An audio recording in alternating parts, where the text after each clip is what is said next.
huduma ya Bwana wetu Yesu Kristo kulikuwepo na watu wa aina tofauti walioambatana na Bwana wetu Yesu Kristo katika huduma na utumishi aliofanya ndani ya miaka 3.5. Kuacha wale wanafunzi 12 waliojulikana, walikuwa tena shahara, walikuwa tena wengine 70 aliwachagua, lakini miongoni mwao walikuwa watu tofauti tofauti kwenye nafasi tofauti tofauti, na kila mmoja alikuwa na umuhimu wake kwa ajili ya huduma, kwa ajili ya kazi ya Mungu iliyoko mbele yao. Kwenye Yohana sura ya 3 mstari wa 1 na wa 2 tunamwona Nikodemo ambaye alikuwa ni mwanafunzi wa asiri aliyemwendea Yesu Kristo wakati wa usiku kujifunza kweli ya Mungu, maarifa ya Mungu. Huyu alikuwa ni mwanafunzi wa Yesu Kristo, lakini alikuwa ni mwanafunzi wa nini? Wa asiri. Alikuwa ni Mfarisayo, kiongozi wa Wayahudi ambao kwa kuogopa Wayahudi wenzake alikuwa anaenda kwa siri kujifunza na kupata maarifa kwa Yesu Kristo, lakini alikuwa na mchango juu ya safari ya utumishi na huduma wa Yesu Kristo. Ukisoma Yohana sura ya 7 mstari wa 50 na 51, wakati wamemjia Yesu Kristo, tunamwona Nikodemo akawaambia, yeye alikuwa ni Mfarisayo. Wakati wamemjia Yesu Kristo, Nikodemo akawaambia, sheria yetu haimhukumu mtu kabla ya kumsikia kwanza. Alimtetea, alikuwa ni mmoja kati ya alimtetea Yesu Kristo. Ndivyo ilivyo sisi watumishi wa Mungu. Kuna watu hapo katika nyanja fulani ambao Mungu huwa anawatumia katika kututetea katika maeneo na sehemu mbalimbali. Hata wakati alipokuja Yesu Kristo kutoa uhai wake, kwenye Yohana sura ya 19 mstari 39, tunamwona Nikodemo alikuwa ni mmoja wapo. Akaenda Nikodemo yule aliyeenda usiku hapo kwanza, akaleta mchanganyiko wa manemane na udi yapata ratili 100. Mstari 40 inaelezea namna gani Nikodemo alipohusika kuandaa mwili wa Yesu Kristo kwenda katika maziko. Kwa hiyo alikuwa ni Mfarisayo, ni kiongozi wa Wayahudi, ni mwanafunzi wa Yesu Kristo wa siri, lakini alikuwa na mchango juu ya huduma ya Yesu Kristo. Bwana Yesu asifiwe sana. Mtu mwingine tunamwona anaitwa ni Yusufu wa Arimathaya. Yusufu wa Arimathaya alikuwa ni mwanafunzi wa Yesu Kristo wa siri. Ukisoma Mathayo sura ya 25, Mathayo 25 mstari wa 57, kulipokuwa wakati wa jioni, akafika mtu mmoja tajiri wa Arimathaya, Yusufu huyu, jina lake Yusufu, naye alikuwa mwanafunzi wa Yesu Kristo wa siri. Marko sura ya 15 mstari wa 42 na 43 anasema Yusufu wa Arimathaya, mtu mwenye cheo aliyesubiri ufalme wa Mungu, alikwenda kwa uhodari kwa Pilato akauomba mwili wa Yesu Kristo.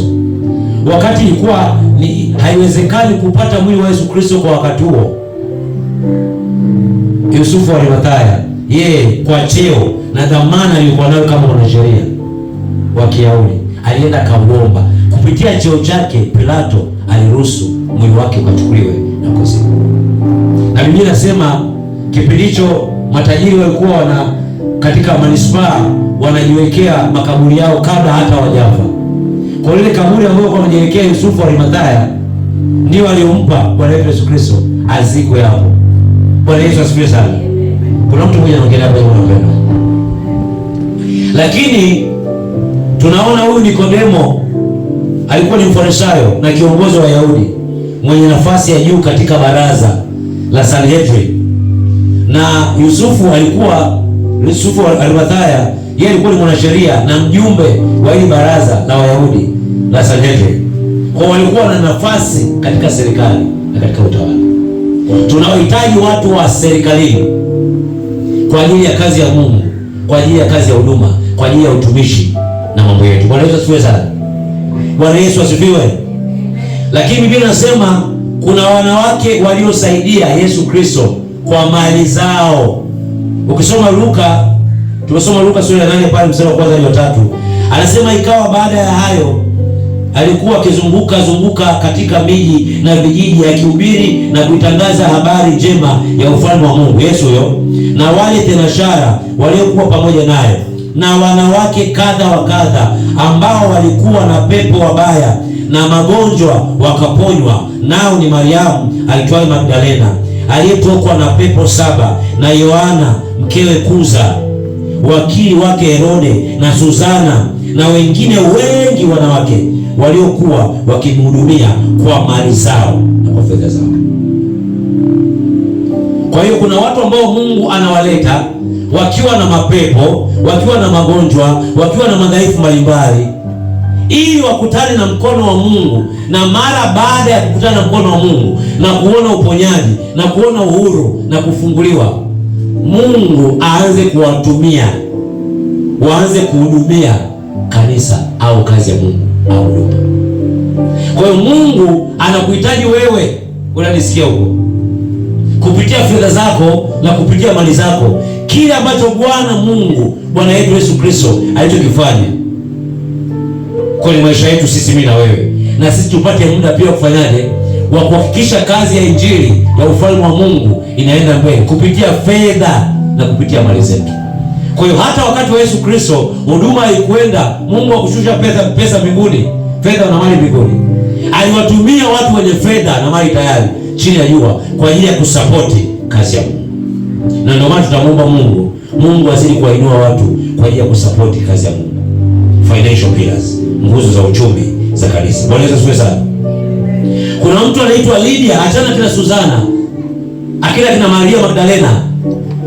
Kuna mtu anaitwa Lydia, kuna Matendo ya Mitume sura ya 16 mstari wa 14 hadi 15. Alikuwa ni msaidizi wa huduma ya mtume Paulo. Alikuwa ni mfanyabiashara na mwenye ushawishi mkubwa. Lydia alikuwa ni mfanyabiashara. Katika huduma ya Paulo alimsapoti kwa fedha, alimsapoti.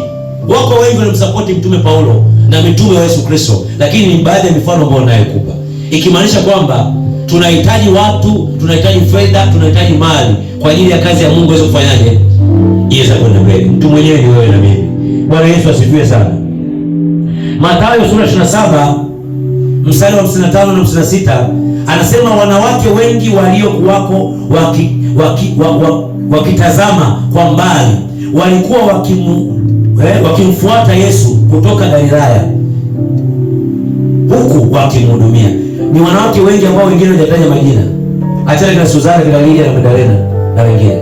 Wengi hawajataja majina, lakini walikuwa ni mstari wa mbele. Na ndio maana hata kanisa la sasa hivi utakuta wanawake ndio mstari wa mbele. Ni vielele katika kufanya kazi ya Mungu na kazi ya huduma.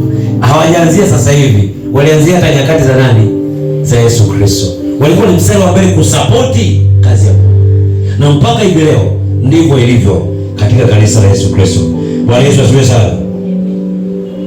Lakini wako wanafunzi ambao walikuwa muda wote tunasoma kwenye Biblia, kila sehemu ambayo Yesu Kristo alikuwa anaenda kufanya maombi, kwenye milima, katika sehemu ya faragha, tunaona walikuwa wanaambatana na Yesu Kristo. Walikuwa ni watu muhimu. Walikuwa ni Petro, Yohana na nani? Na Yakobo, wanafunzi watatu. Wanafunzi hawa kokote Yesu alipokuwa anaenda, wao walikuwepo. Ndivyo ilivyo katika utumishi tunaofanya. Kuna watu ni lazima tu wawepo na mtumishi fulani, waambatane naye kwenye maombi, nao wapo kwenye nini, wapo. Halo, Bwana Yesu asifiwe. Luka 9:28 utaona pale. Lakini hata wakati Yesu Kristo alipokuwa katika hali ya huzuni, alipoingia hali ya fadhaiko, walikuwa pamoja na yeye wakiomba naye usiku na mchana kule Getsemani. Mathayo sura 26, Mathayo 26 mstari wa 36 hadi 38. Kwenye Marko sura ya 14 mstari wa 38 tunamwona Bwana Yesu akawasitiza kwamba wakeshe wakihudumu katika kuomba, wasije wakaingia majaribuni. Marko 16:14 mstari wa 38. Na hata mara baada ya Yesu Kristo kufa, kufuka na kupaa, kanisa la kwanza lilichukua ule ushauri wa Yesu Kristo. Tuliona kwamba walikuwa wanakutana pamoja na wakadumu katika nini? katika maombi. Matendo ya Mitume sura ya kwanza mstari wa 13 na 14, Matendo ya Mitume sura ya pili mstari wa 12. Kanisa lilidumu katika maombi. Ndivyo Mungu anavyotaka katika kanisa mpaka hivi sasa, mpaka unyakuo utakapokuja. Tukusanyane, tudumu, tukeshe katika kuombea watakatifu na katika kule. Mtume Paulo mara kadha wa kadha na watumishi wengine kina Petro walikuwa wanalisii kanisa kwamba mtuombee. Tuombeeni sisi watumishi wa Mungu. Tuombeeni sisi kwa sisi. Tutiani moyo sisi kwa sisi. Si ndio jamani wapendwa? Kuna wakati watumishi wa Mungu wanachoka, wanaingia ufadhaili kama Yesu Kristo ambaye ni mwana wa Mungu, ni Mungu, ni neno aliyovaa mwili. Kuna wakati aliingia fadhaa akachoka. Vipi sisi wana wa Mungu ambaye tuna roho wa Mungu ndani yetu? Ni kitu kile kile. Kuna wakati tunachoka kabisa katika hali ya kibinadamu. Tunahitaji watu wa kutuombea, kuambatana pamoja na sisi. Bwana Yesu asifiwe sana. Watu wa kututia joto, watu wa kuwa karibu na sisi na watu wa kuambatana na sisi. Hata wakati wa Yohana Yakobo yule ndugu yake na Yohana alipokamatwa kwenye Matendo ya Mitume sura ya 12, andika Biblia inasema mfalme akamuua na akamkamata pia mtume Petro, akitaka kwamba ile sherehe ikishapita basi naye Petro ashughulikiwe. Biblia inasema kanisa lifanyaje? Kanisa lifanyaje? Niliomba na malaika wa Mungu waliruhusiwa na Mungu kwenda kumuokoa Petro akiwa gerezani. Kwa hiyo tunahitaji kuombeana sisi kwa sisi, na ndio maana leo tutaomba kwa habari ya watumishi wa Mungu katika mwili wa Kristo, sio hapa tu, dunia nzima. Tutaomba kwa habari ya watenda kazi, wanamuziki, waimbaji, mashemasi,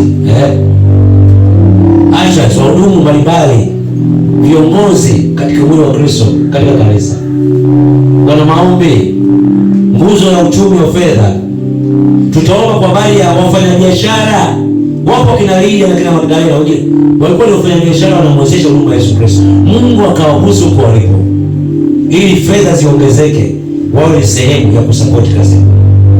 Tutaomba kwa habari ya watu ambao ni nyaswa mbalimbali serikalini, akina Nikodemo, akina Yusufu wa Arimathaya. Mungu akawatumie kwa ajili ya kuingilia kati kwa habari ya kanisa na kazi ya Mungu, kazi ya Mungu.